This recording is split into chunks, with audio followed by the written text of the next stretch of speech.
Games to be played. Game taking place on Saturday night is a renewal of the Gentilly neighborhood rivalry as St. Augustine takes on Brother Martin at Tank Gormley Stadium at 7 p.m.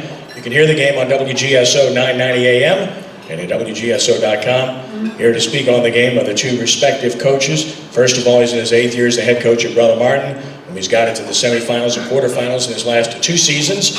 And it's great to have him with us here today. Please give a warm Greater New Orleans Sports Foundation Quarterback Club welcome to Coach Mark Bonis of the Brother Martin Crusaders. Mark.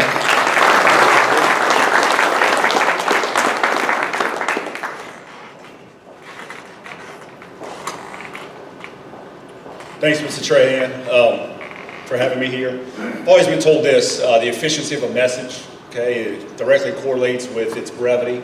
So I promise to be brief, probably as brief as or a little shorter than my trip to Memphis. So standing up here, I just want to tell you this. In talking about being at Memphis, I'm very grateful to be here. And looking at people around, when things happen in your life, you learn to really to be grateful for things. And I'm humbled to be in this building with some of these men that are in this building. You know, in NFL and college, it's such a a win-loss profession, and oftentimes that type of production trickles down to high school level. And oftentimes people forget, okay, what high school football is about. And what I like to do for everybody here, I like to extend a round of applause for all the coaches in here, because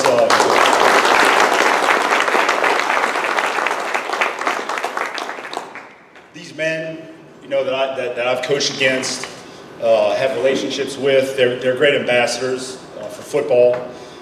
They're great mentors, and role models for their players.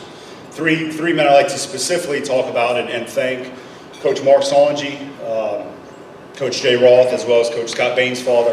All 3 men in my life have coached me, okay, or have impacted me as a coach as well as a player. So I'd like to thank you guys as well, specifically. Now, talking about coming up this week with the Archbishop Hannan class, we're really excited about the opportunity. We square off against Coach Al Jones of St. All Purple Knights. And what I'm excited about is this: our team has come off of 2 tough losses versus 2 real good football teams. But what I'm excited about is to see how our players respond to adversity. That's one of the big things in our program we talk about, is being tough. So I'm excited about the fact of seeing how they respond to adversity and see their mental and physical toughness. We'll have our hands full. Okay, we'll face Justice McCoy as well as his offensive weapons, as well as great secondary that coach returns with Ward, McGee, West, and Coleman.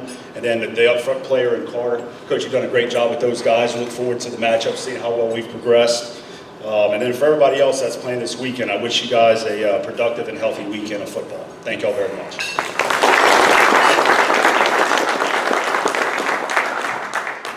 As mentioned, their opponent will be their Gentilly neighbor, the St. Augustine Purple Knights. And here to speak on behalf of St. Augustine at his alma mater, in his 2nd year as the head coach, coming off of a big win over Jesuit, is Coach Al Jones. Al?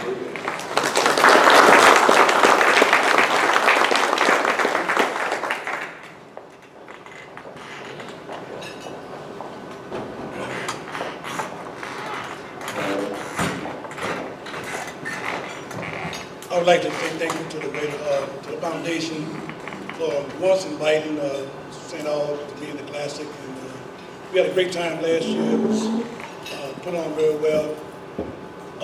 As I entered the building, I saw some of the coaches in their coaching shirts.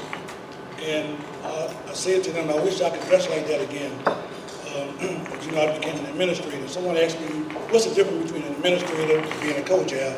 I said, well, the administrators are stuffy. Don't tell them I said that because they have some in here.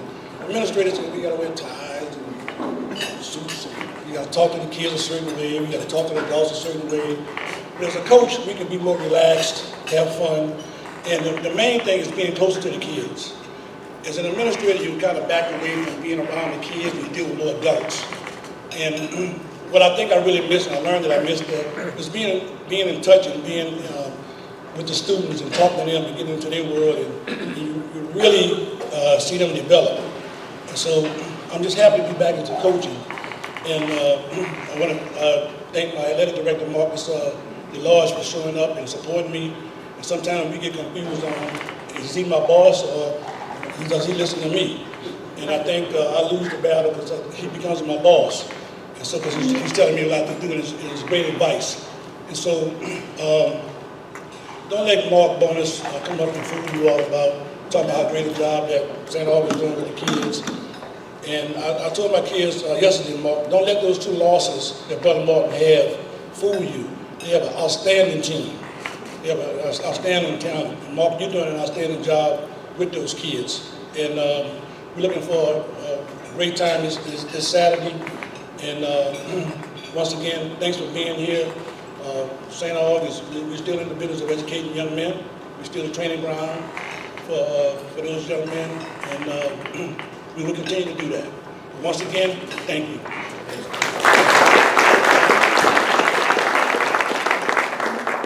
Thanks, Al. Also on Saturday night, it's the annual megaphone game as Archbishop Shaw hosts Archbishop Rummel at Haas-Memphis Stadium at 7 p.m. And the game event will be on WRBH 88.3 FM. Here to speak on the game first is a gentleman in his 16th season as the head coach at his alma mater, Archbishop Shaw. He's guided them to 3 state championship game appearances. Please give a warm great New Orleans Sports Foundation Quarterback Club welcome to Coach Scott Bain's father of the Shaw Eagles. Scott? Thank you, Ken.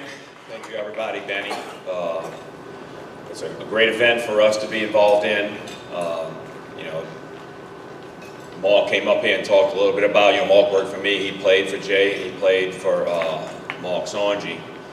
And, Jay and I are playing against each other. We work together as well. So a lot of us have worked with one another or coached one another in this room over a long period of time, a long time ago. Jay and I were together at Shaw when neither one of us had a nickel to rub together in 1991.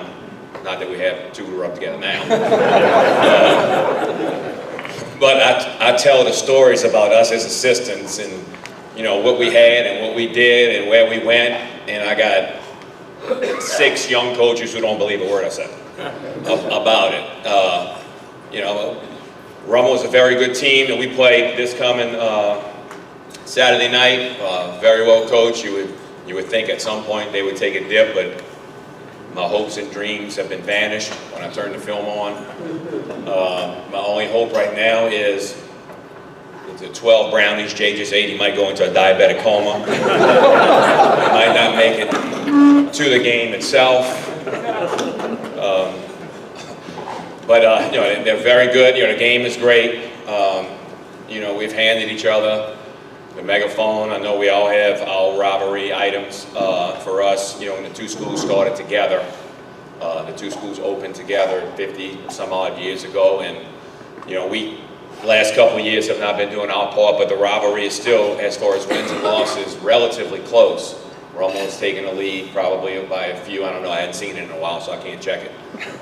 He lets me see it right before the game, then hurry up and snatches it back before I get my hand on it. But we're all looking forward to it. It is Saturday night at Haas-Memphis.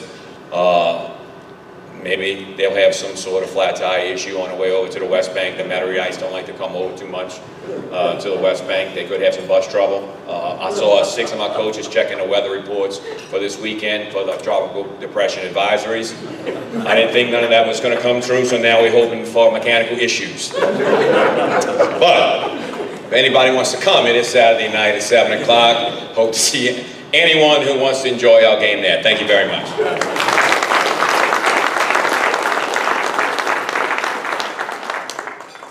He's in his 22nd year as the head coach of the Rummel Raiders, his alma mater, where he's won 209 games and a pair of state championships, while guiding his team to 2 other state title game appearances. And of course, they meet Shaw Saturday night. Please give a warm welcome to Rummel Raiders head coach Jay Roth. Jay?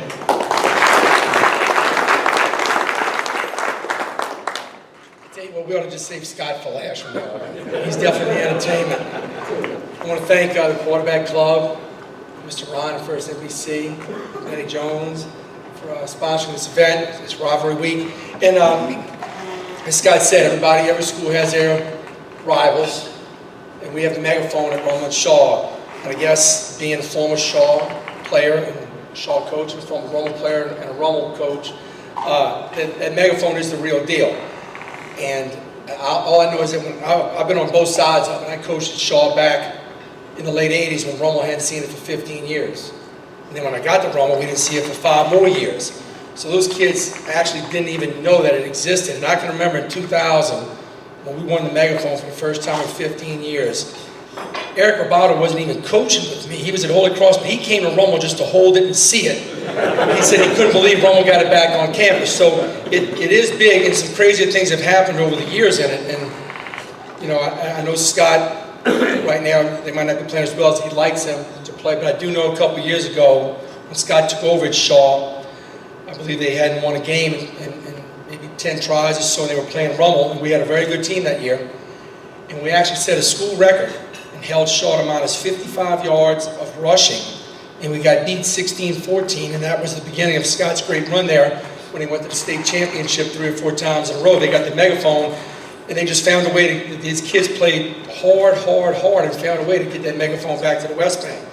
And as a player, we tell our kids, there's nothing more worse that can happen to you than having to hand that thing back. So it is real, and I've been on both sides of it. So hopefully, you know, both teams will see it. We will bring it, and it's anybody's game.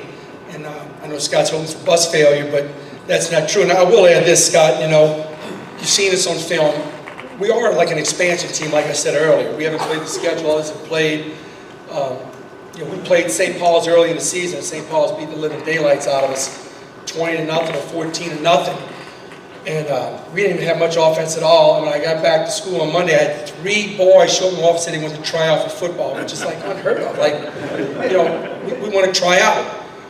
And so I said, we'll come back after school and we talk to my coaches. And I said, guys, I got 3 guys showed up at lunchtime wanting to try out. He said, well, Jay, you know, we could use bodies right now. So I told them to come back after school. I said, the first guy I asked was a big guy, an offensive lineman-like guy. And we were very thin up front. I said, son, what position you played at the park in middle school? He said, I'm a hiker. I said, that's it, see you later. We don't need no players. I don't need a hiker. I'll take a center, but not a hiker. So we're going to go ahead and play with what we got now. I wish everybody luck this weekend, and come on out and check one of the games out. Thank y'all.